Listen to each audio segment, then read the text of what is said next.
I'm just gonna, first of all, I want to say thank you for tuning to my channel. I just want to welcome everybody. I'm just gonna say something about Wode. I've been following Wode for some time, and I just found his life quite interesting, especially in the last, I would say, maybe. But there's something about Wade's life that all Africans, or even just I say all black people across the world can learn from. But mostly Africans, I'll say mostly Africans, because there's something we can learn from. And this is the sort of mindset that we need as here's the first thing. Okay, Wode is from Ghana.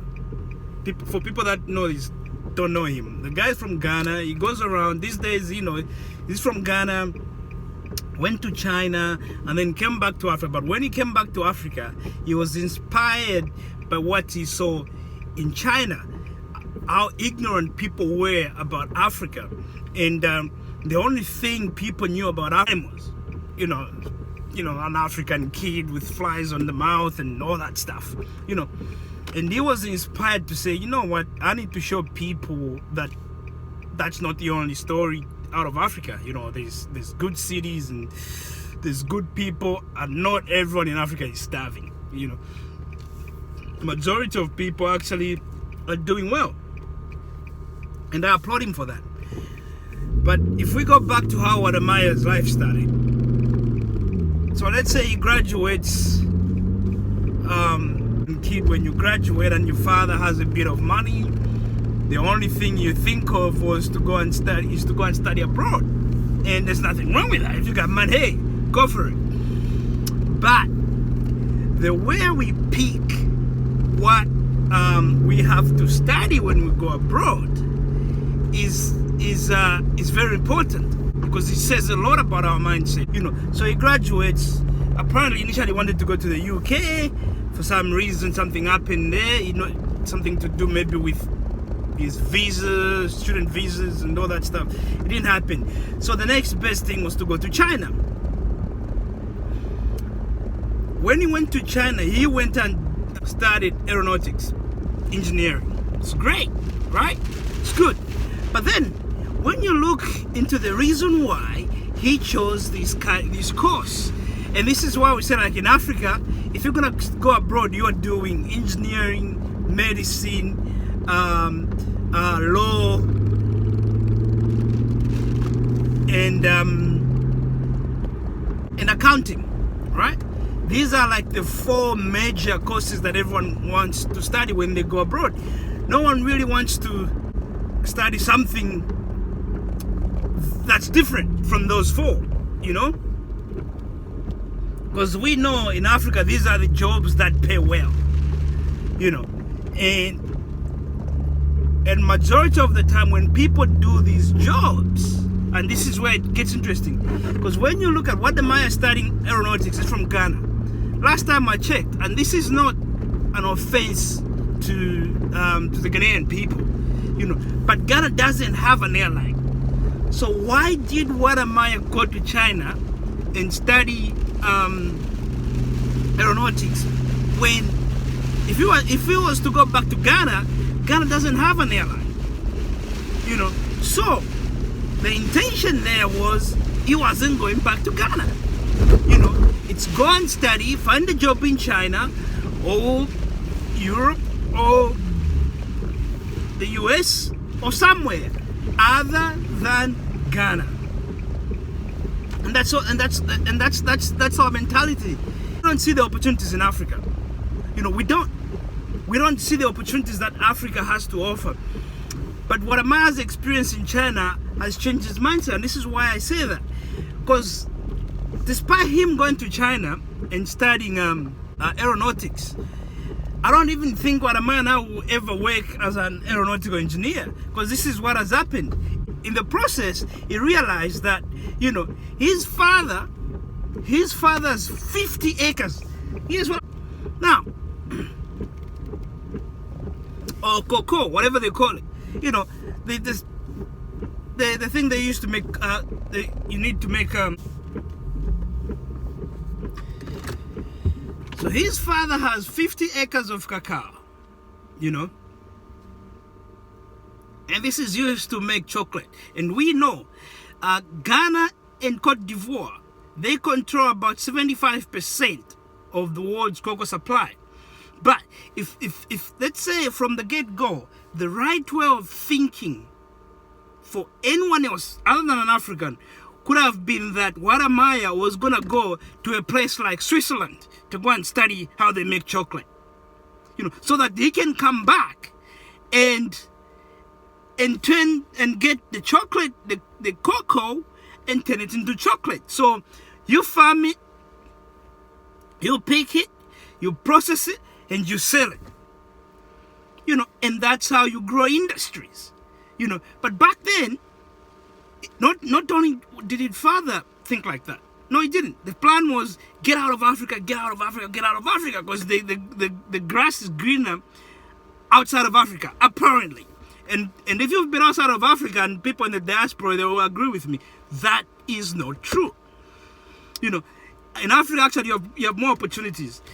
You know, he can go there and get a job and do this and that and that and maybe have a good life, right?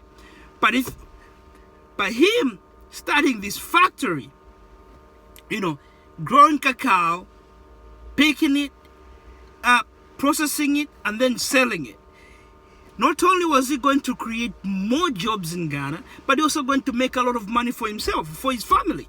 And this is the part where Africa's majority, I'm going to say majority, not everyone, because I'm from Zambia, and in Zambia there's a guy I saw once sent his son to go and study agriculture and business. I think it's called agro-business in the US, and the son returned. And today, these guys are like, they're millionaires. You know, they got big farms, they got the right equipment, and they're just, you know, cultivating and growing maize and everything and selling it, and they're making a killing. And that's the mentality. But for majority of Africans, we don't understand this part. You know, we wanna live. You know, that's the mentality. That our brain is designed from school, from the time we go to, I'll say grade 1. I don't know what, you know, other people call it, or year 1 or whatever call it, but from the time we start grade 1, you know, we are being programmed to think there's nothing in Africa for us. That's why we study European history.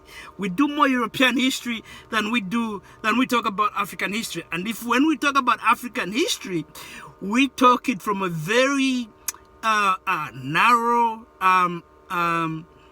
degrading kind of point of view, because we didn't write the books, you know. So it's like, I'm from Southern Africa, you know about Shaka, but when you go to study, it's Shaka was a savage, you know. So this is a guy who stood up and expanded his kingdom, you know.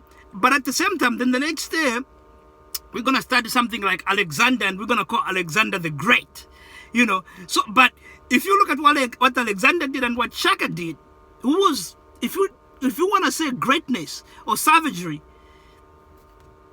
they achieved the same thing. If anything, Alexander was more of a savage than Shaka was, you know. But because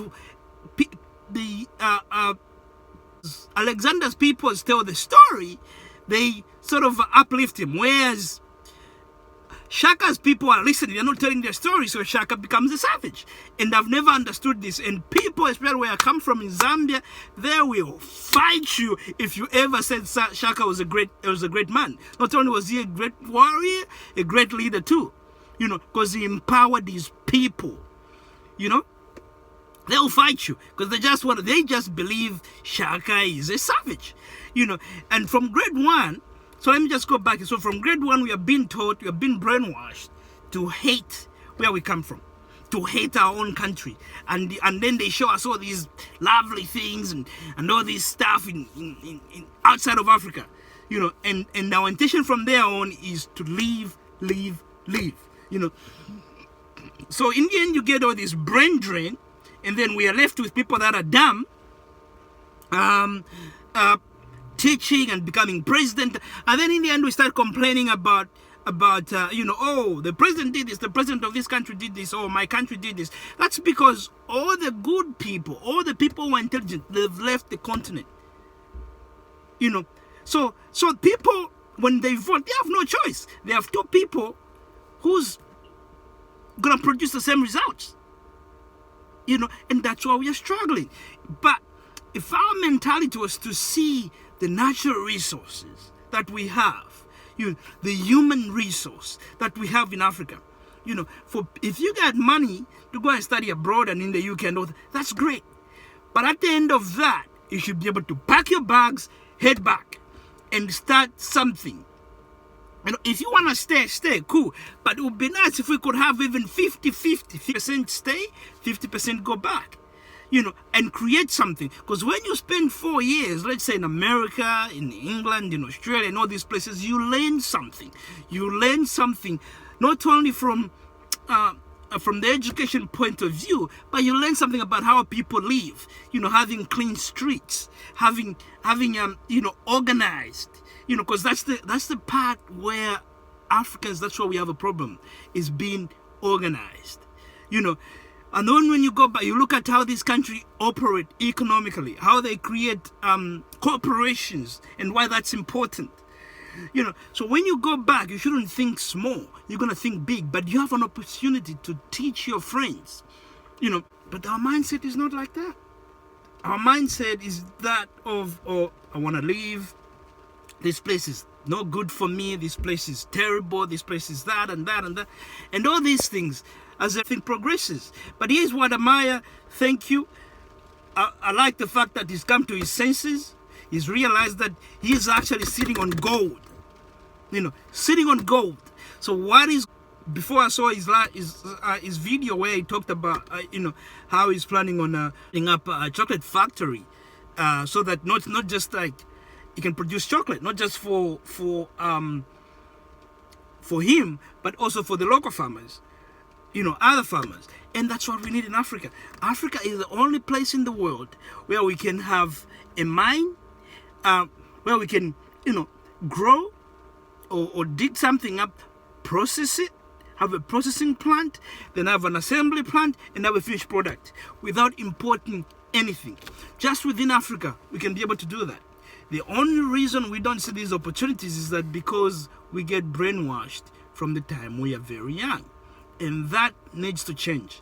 We need to find a way. 65% of Arab land in the world is in Africa. But Africans are starving. How are you going to starve when your land is fertile?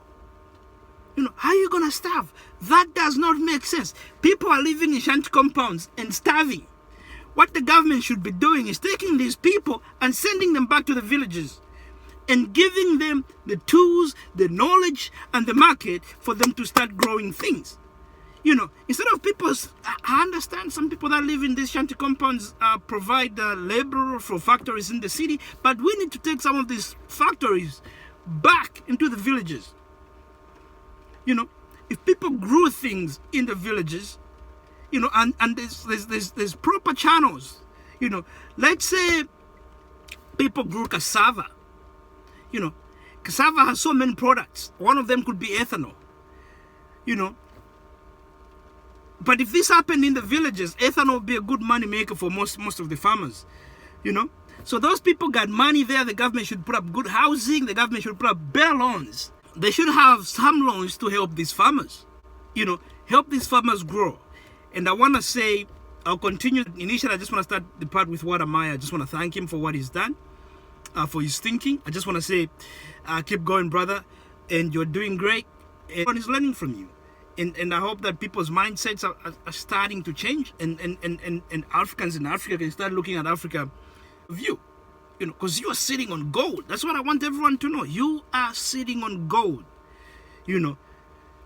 And we can make Africa a paradise, but we need to first of all just think of Africa. Say, this is my land, and I'm gonna toil it, and we're gonna do something here, and we're gonna own everything, and we're gonna develop it, and we're gonna make it the best. If everyone in Africa had that mindset, we will develop. China has been able to do in 30 years. With our natural resources, we can do it in 10 years.